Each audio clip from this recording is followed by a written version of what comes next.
What's up, everyone? It's the Train Freak here, and I got challenged to weather a boxcar, but not just any boxcar. I got challenged to weather this one right in front of you, this cotton belt boxcar. Why, may you ask? Well, our buddy John Arthur just released a video out showing a boxcar that he weathered. Now, okay, weathering a boxcar, what's the big deal? Well, me and him, we have been discussing over the past few weeks about doing a collaboration video of following a boxcar going to industries between both of our layouts. Yes, he has this exact same boxcar, same road number, everything. It's the exact same on his layout at home. And of course, before we started doing the recordings on the video, he decided to weather his boxcar. And he did a great job on it. But now that means I've got to weather mine, because it's not going to look right if I've got a very plasticky boxcar like this, or that's supposed to represent new paint. On my layout, it gets to his layout and it looks dirty, dusty, grimy, like it's been out in the weather for several months to years. And then it comes back to my layout again, looking like that. So, this is a video, not the operations part. We're not going to follow the boxcar, but we're going to weather the boxcar. And I'm going to try a different technique than what he did, and I'm hoping to have some similar results. Now, just to show you, this is the car card that I have. Ooh, if I can get the blur to come out. Dude, come on. There we go. Shows the card, and it shows where it's coming from, which is not part of his layout. But if I was to flip this over, there we go. Big John's Warehouse, that's on John Arthur's layout. So, like I said, we're going to follow this boxcar, but first I got to get it weathered. So what I plan on using to weather is various chalks, paints, which I'm going to use to make a wash.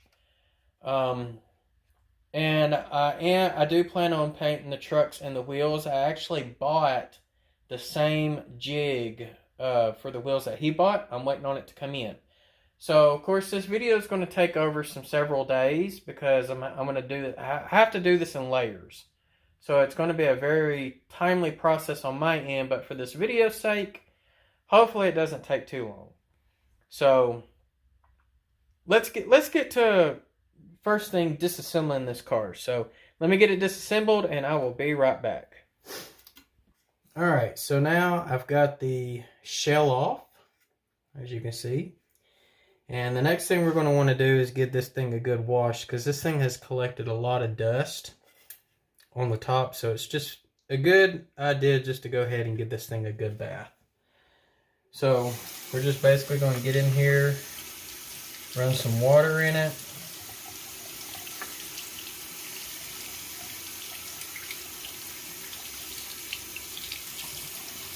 Get it all over. Inside the ladder molds, under the brake wheel.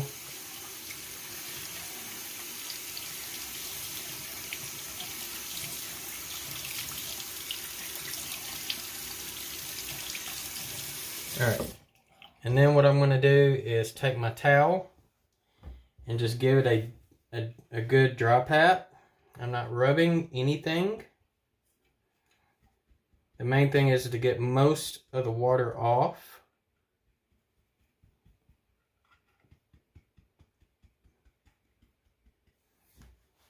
It also helps if you dry your hand a little bit too. But I'm just literally patting it.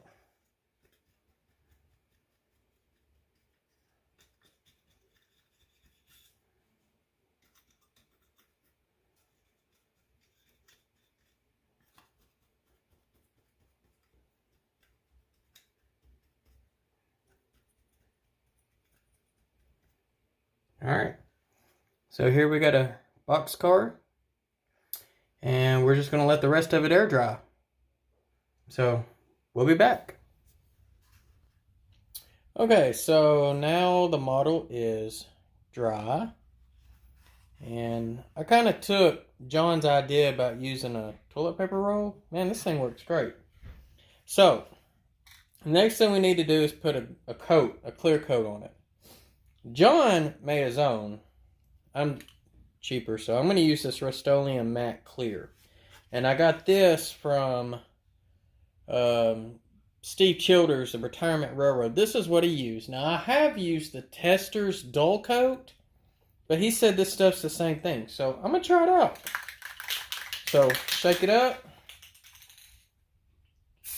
And just kind of go side to side with it.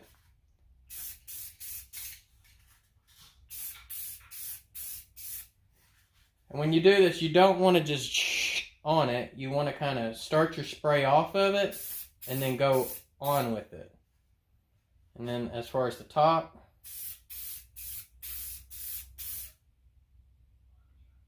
and that is a good coat. And we'll have to wait for this to dry. So that's what we're going to do. Okay, so our matte finish has dried. And what I probably need to do is gently pick the car up so that way I'm not getting a whole bunch of fingerprints on it. Like so. And get my toilet paper roll up underneath. Alright, so now you can see the car. So let's talk about the wash. And I went ahead and created my wash. And so this is what I plan on using. IPA, this is 70%. You can use 90%, 99% if you want to. I mean, this is what we're mixing in with the paints. Now I'm using acrylic paints for my first wash, which is to fade. I'm going to use these two colors. I'm going to mix a total of 6 drops. 2 being the territorial beige and 4 being the nutmeg brown. And that's because my nutmeg brown is roughly about the same color, but the beige is just too light. So this will create like a good mixture. Other things I plan on using later is when I do my pen wash, I'll use this here burnt umber and make a wash with it. And then I plan on using chalks. Not 100% which ones I'm going to be using here, but I've got a couple of sets from Monroe Models. Set A's got the dark rust, medium earth, grimy black, light rust. Set C's got the desert sand, dirty white, dark earth, and new fresh rust. I probably will not use any of the rust. I'm probably going to use maybe that desert sand at the bottom to kind of give it, you know, like a dirty grime to it. You know, where it's been like, I guess, the windstorms and whatnot. As far as the couplers and the wheels go, and I did see where my wheel jigs did ship out. I use Mission Models for my airbrush, and this is a dark rust. And I actually went and bought all 3 of their rust products. And so this is a light rust, and it's a very, very orange. And you do got to shake these things up, but you can see how it's really, really orange. So I don't think this is going to be a good rust for the wheels and trucks per se.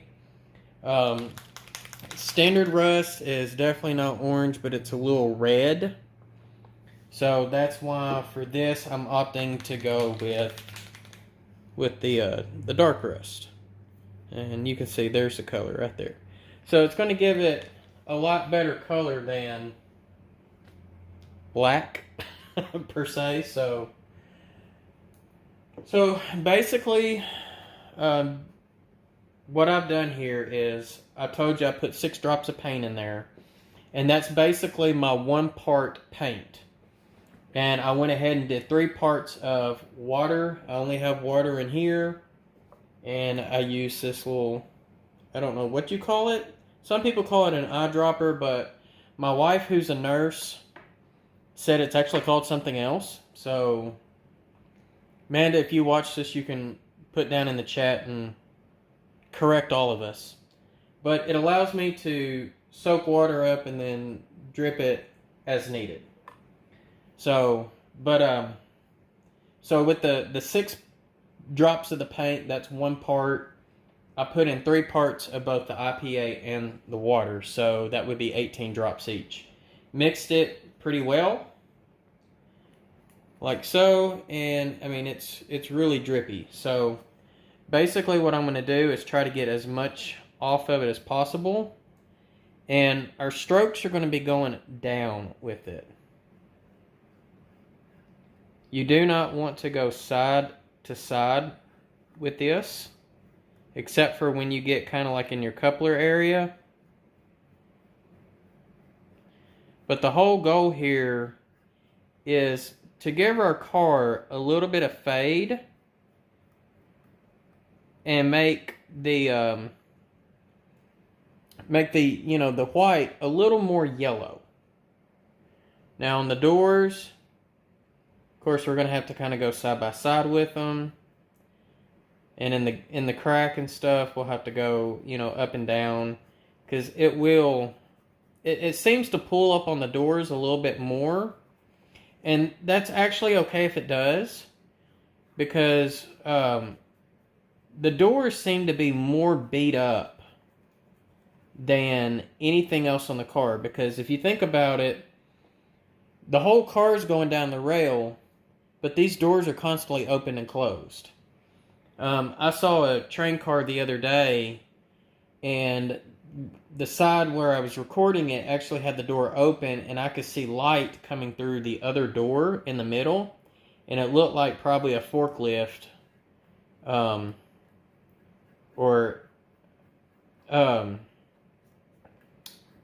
something punctured a hole in that door.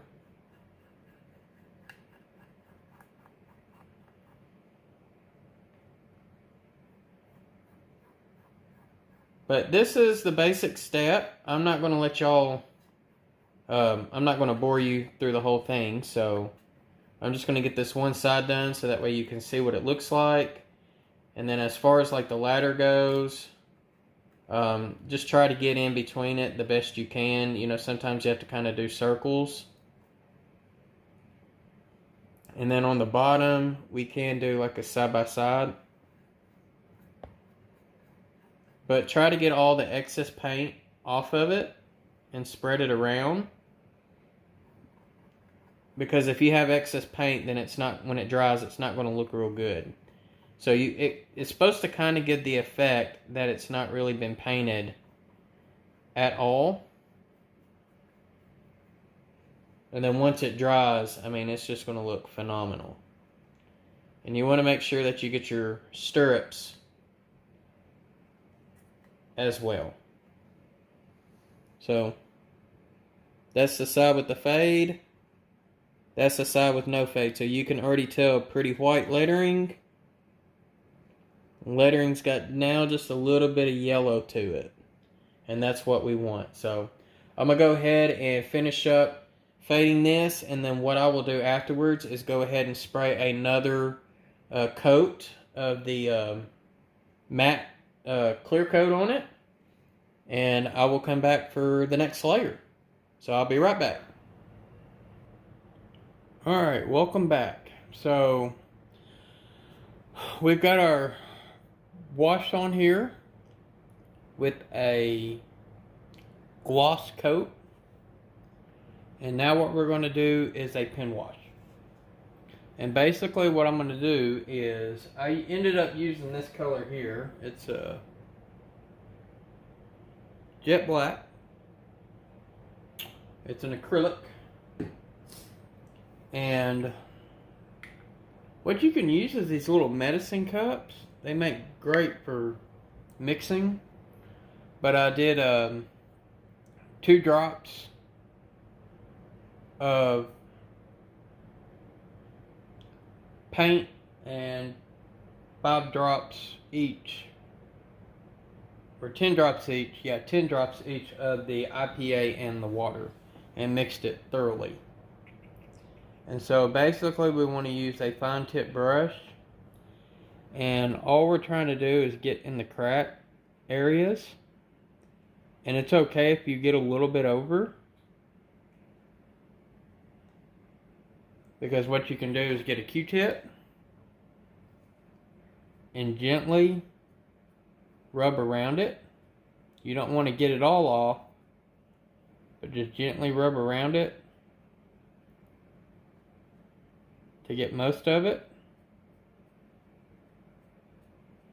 because the rest of it's going to leave a good residue that you're going to want later. It kind of leaves that grime and stuff. For example, right there. And this is good to hit up like on all of your joints, rivets, things like that.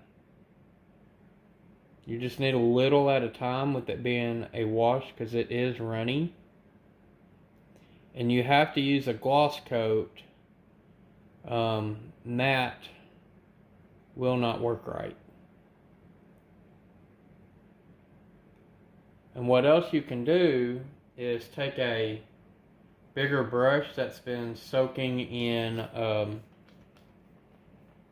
water, and you can take it and fan it down. And what it's going to do is give it that water effect where the water has been running down.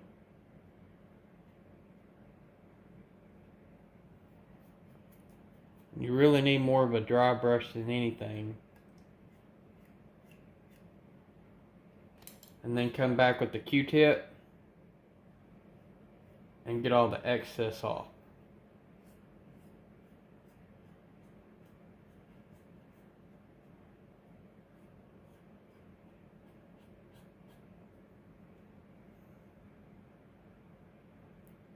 So, and you can always go back and add extra layers if you feel like you took too much off.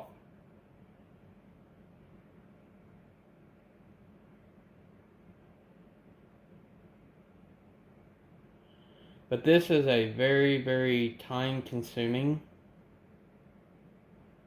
bit, per se.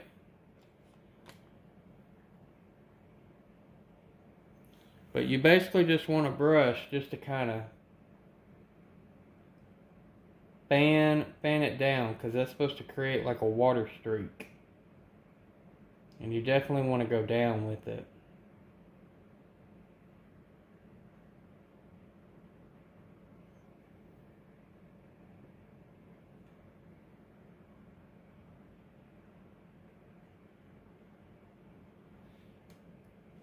And then go back and gently,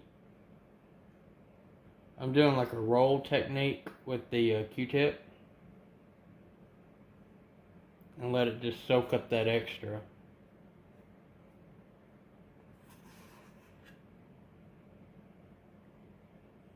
And so this is going to be kind of like the start of it. Now the doors, I'm probably going to do a wash all over it, because the doors do get banged up pretty well. I mean, if you think about it, that's the most used part of your model. You know, when it comes to real life, what gets used the most? Those doors do.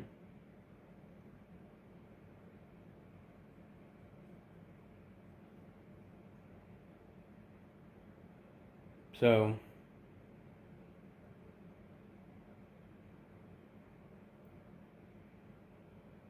and that gloss is just going to make it to where it's going to just spread pretty evenly.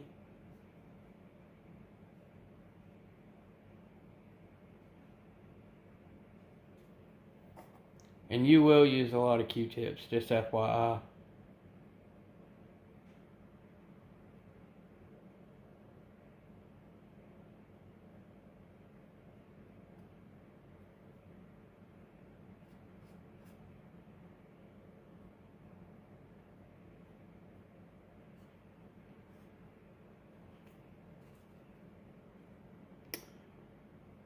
So it looks like I need to go another layer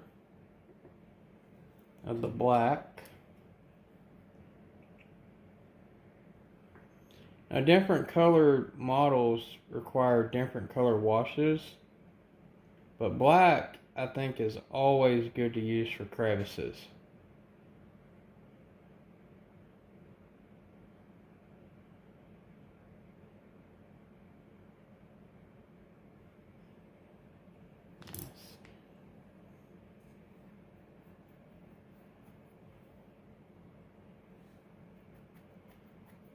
And basically all we're doing is just fanning it down with a wet brush.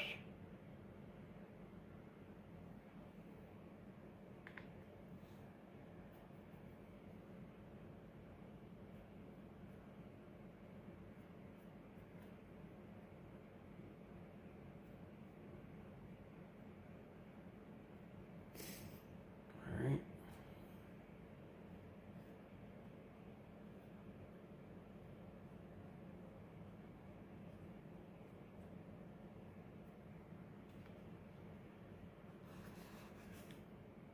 And there we go. So that's one side. I'm going to go ahead and get this all painted, and then I'll show you what I plan on doing with the door. So I'll be back. Okay, so now we have added the water streaks to our model, and also kind of gives it more definition as far as the ladders, the doors, and whatnot. I went ahead and did the edges, which are still drying. And I'll show you this edge as well. And I'm not going to show you the other side because I've actually already done the door. So as far as the doors go, those are the most, I mean, they stick out wider than any part of the boxcar. They're constantly moved.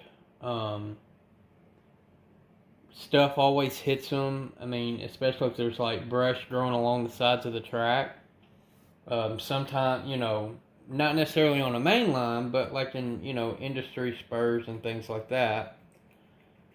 So what we're going to want to do now is use our wash, and we're literally going to wash the whole doors. And then we're going to use a Q-tip to kind of gently rub it off. Now, I typically was using a small brush on the pin washing, but with the doors, we're going to go with a little bit bigger brush. And that's so that way we can get a good wash to it. And I'm literally staying in the door. And it's okay if it goes out the door a little bit because we've already washed that area.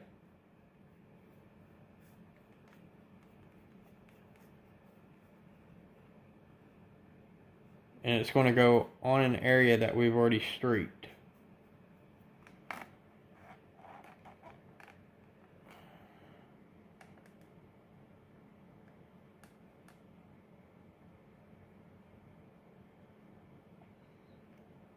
And plus, you know, the doors have more ridges or crevices than, you know, the side of the car. I mean, the only other piece that does is the ends. So the ends, it's kind of like you had to do like a whole wash as well.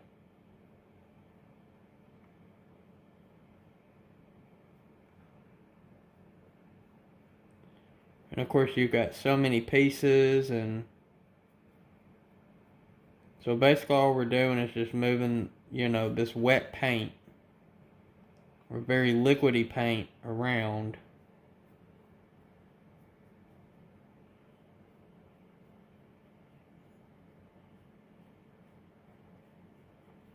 And it's going to create a really, really good grungy look. Alright, I'm going to go ahead and clean my brush. Take your Q-tip, pick up the model a little bit, and gently rub.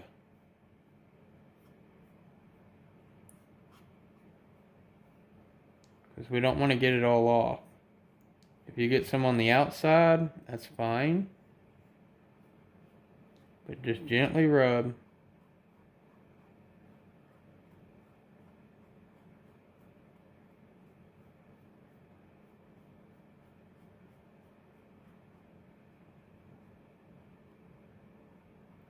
And as far as these hinges and stuff, you'll probably have to go back over those.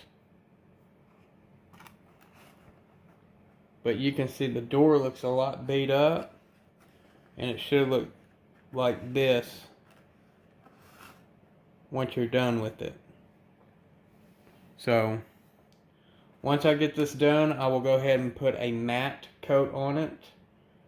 Because the next thing we're going to be messing with is chalks.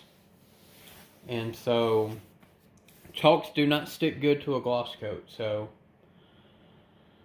I'm going to go ahead and get the doors finished up. Oh, actually before we do that, we got to do the roof. And the roof, I'm pretty much just going to do a full wash on it because there's so many crevices and stuff. So, just a full wash on the roof as well. Just like the doors.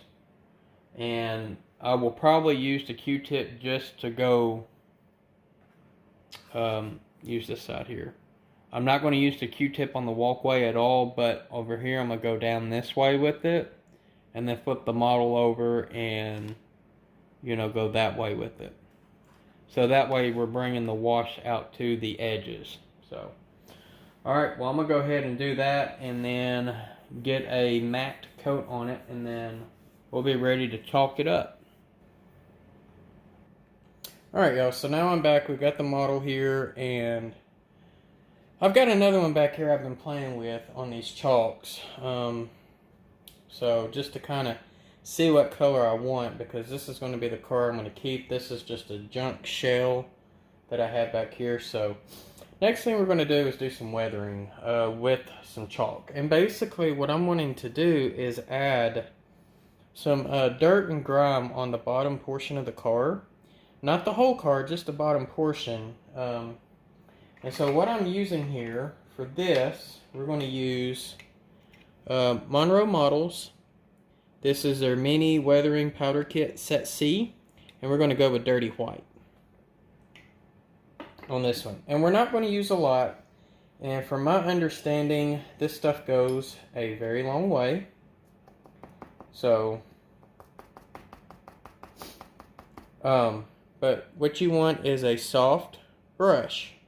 Okay? I'm going to go ahead and pick the model up. And we're going to go ahead and just gently get a little bit of it on there, like so. And I want to start about the height where it says fast freight. So I'm going to start there and just kind of work my way down with it.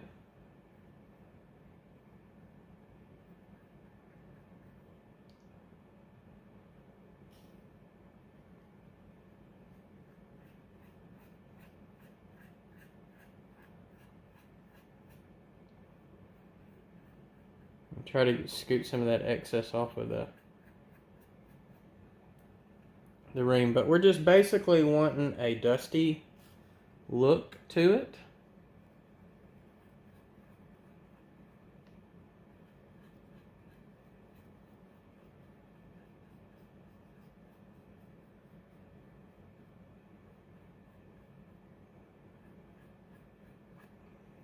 And this is going to be more of a light coating, and I hope this shows up on camera pretty well. I'll put a little bit down here on the doors as well, in the bottom portion.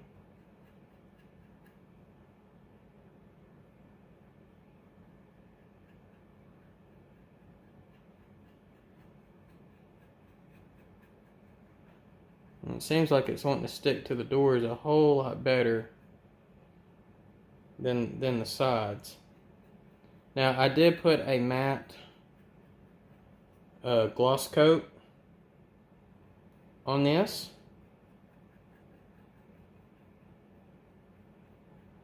So that way the chalk would have something to adhere to.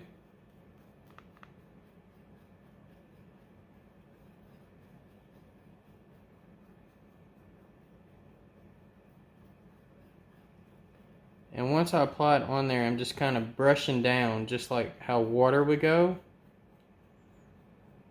And theoretically, your dirt and grime's not going to catch as much on the side panels as it will the door, because the door's got areas to hold more of that. Now, if I put it at an angle, you can kind of see that white and grime. When I hold it straight out front, you don't see it as much, and I think it has to do with the reflection of the light. But that's probably a good indicator right there. And I got a little high on one end, and I might try to fan it out and raise this side back here just a tad bit higher, but you don't want to go too high.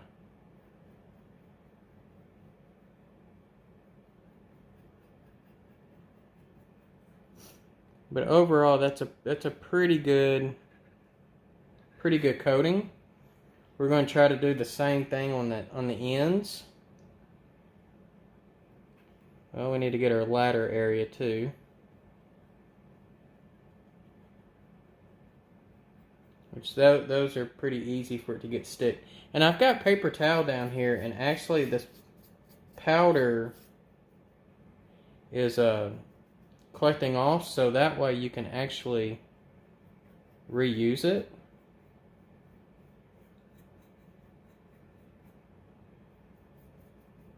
As it falls.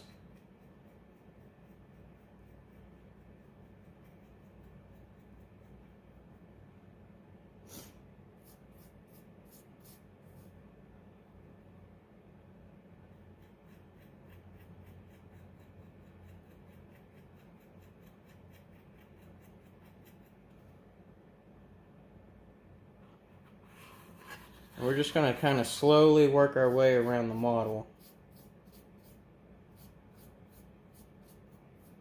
And what I'm doing here on the newspaper that I have down here is just kind of sweeping it up with my brush.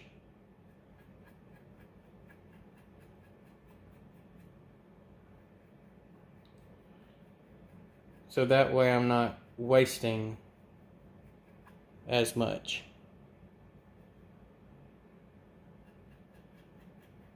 Get pretty heavy on the doors.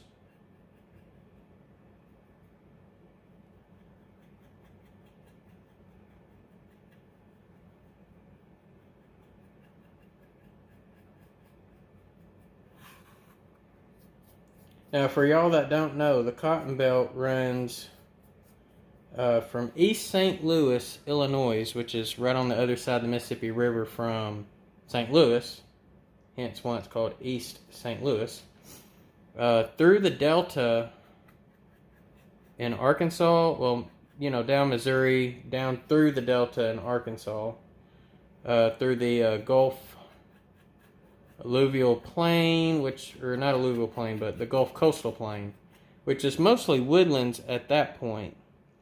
But this is to kind of simulate it. You know, this car has spent a lot of time going through the farmlands. And we're going to make it look like this car was going through an area where farmers would have been plowing fields.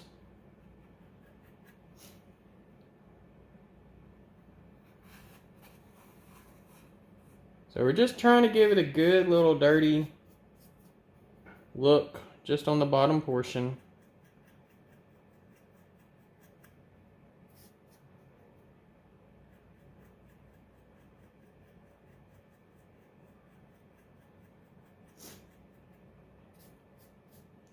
And so that way we don't lose our chalk.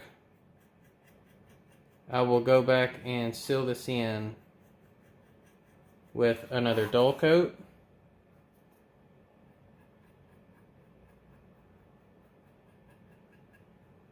And it doesn't have to be perfect all the way around, but you can see as I spin this, you just kind of want that dirty, grimy look.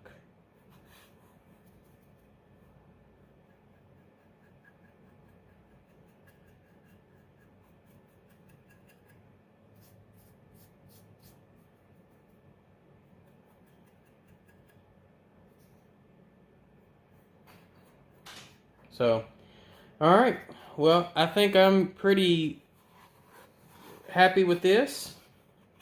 Maybe right here. I might need to add just a little down here on the bottom, under the doors. There we go. So I'm pretty happy with that. So I'm gonna go ahead and spray this again with another matte coat and try to get that sealed in. So I'll be back. Okay, so now I'm back, and what I'm going to be using on this is Mission Models paint, and this is going to be a dark rust. And we got to shake this thing up pretty well. And what we're going to be painting is our couplers, and I put them on a skewer. This is electrical tape underneath just to kind of hold them up because they wanted to fall all the way through. So we're just going to give these a good coating all the way around. And then also we have metal wheels, and this is a jig that you can actually get from Micromark. I'll put a link down in the description for this, but we're just going to basically just paint this side here, and I might as well go ahead and paint all the axles and stuff too, so that way we don't see the shininess, because the wheels do rust all the way through. Now, if you're hearing some like a purring noise, that's actually the air compressor to the airbrush. So with Mission Models paint, typically you do 10 drops of paint and 3 drops of thinner. Mission Models also has a polyurethane that you can add to it, but for the wheels I'm not going to. It might help if I pull the thing off. Alright.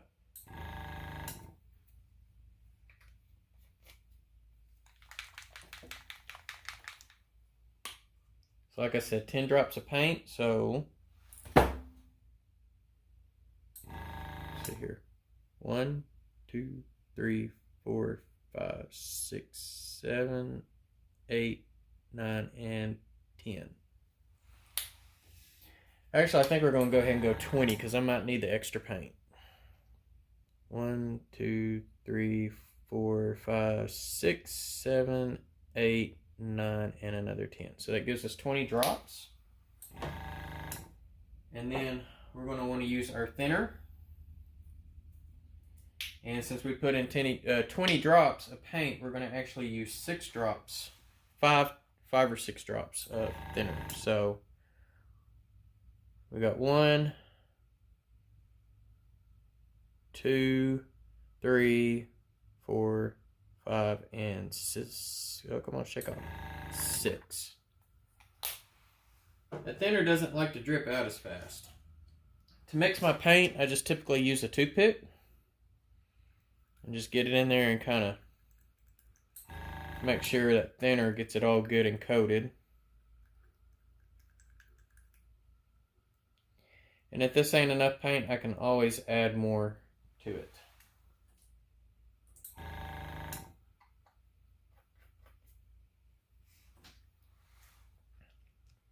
Like I said, this is a siphon. So typically what I'll do to start with is the trucks.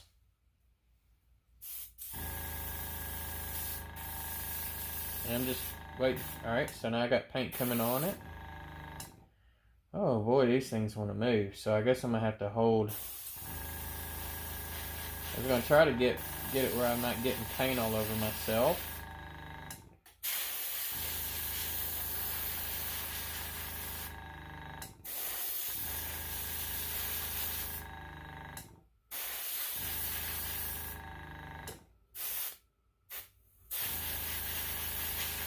Yeah, it's like these trucks just want to spin around. I might need a thicker skewer. But, let's see. It's kind of the color we're wanting to go. And I know the image is dark. I'm getting the mess of it on my thumb. It just wants to spin. That's hilarious.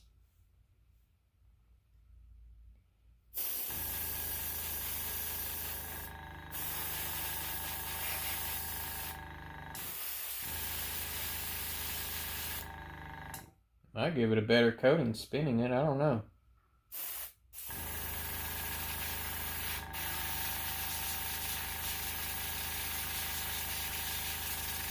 Yeah, it seems to be coating it pretty well.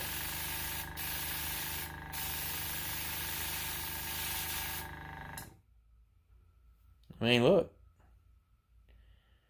So I guess the spin technique works too. And I don't want the whole thing covered. So I think we'll roll with that.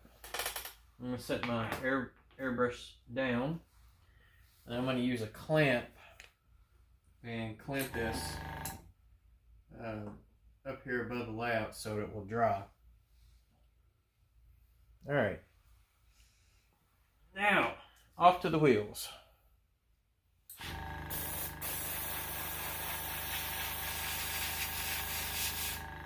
I'm probably out of paint.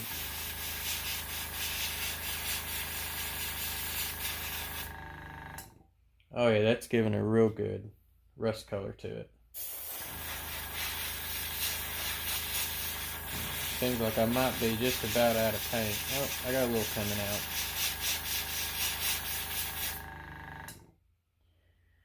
Yeah, I think I'm out of paint.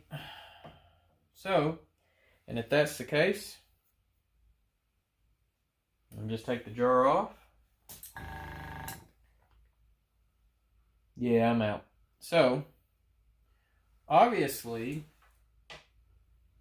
20 drops was not enough, so we're going to add another 10 to it. So 1, 2, 3, 4, 5, 6, 7, 8, 9, and 10. It's probably because I wasted a lot of it on my fingers. 2 and 3.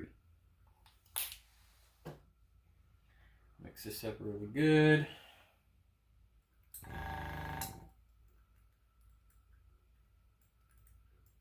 Because we're not going to need a lot of paint to finish these wheels off. Alright. Let's get this put back together.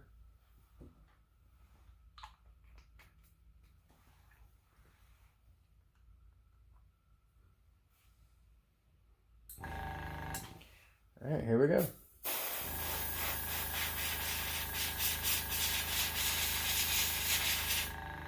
Alright, so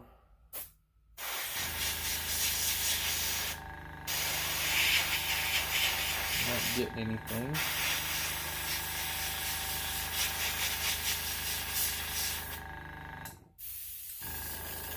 There it goes. Oh yeah, there we go. That's a good color. And then we'll just get the inside.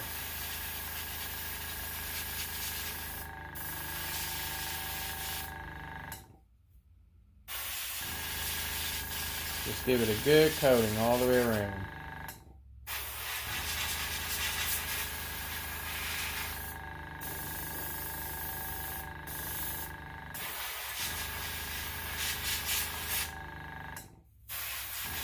I just don't like that silver look.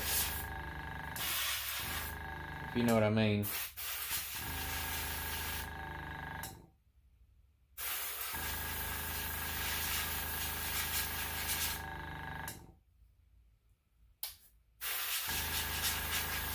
Alright, we're going to call it that. I'll show you the finished product. So, let's see if I can move you to some better light. There we go. Well, if I don't ding the camera first. Here, let's go that way. There we go. And got the insides a little bit and the outside. So now we just got to wait for the paint to dry. So I'll be back and then we'll do the full assembly and we'll run the car on the layout.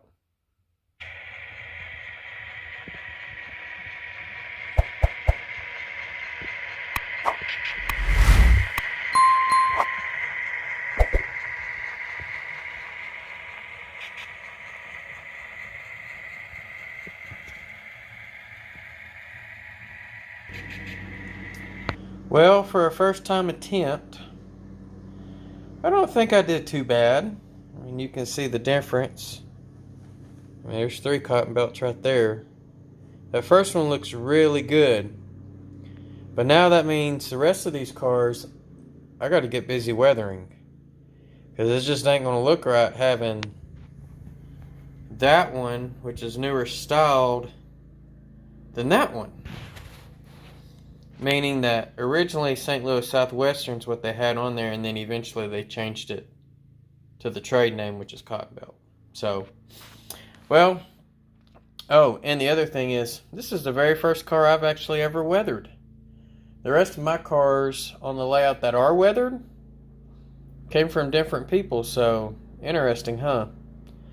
Alright, well, I'm going to go ahead and cut this video. John, thanks for the challenge. I feel like I did a decent job accepting it. And looking forward to doing this collaboration video with you. Everyone else, take care, be safe out there, and happy railroading.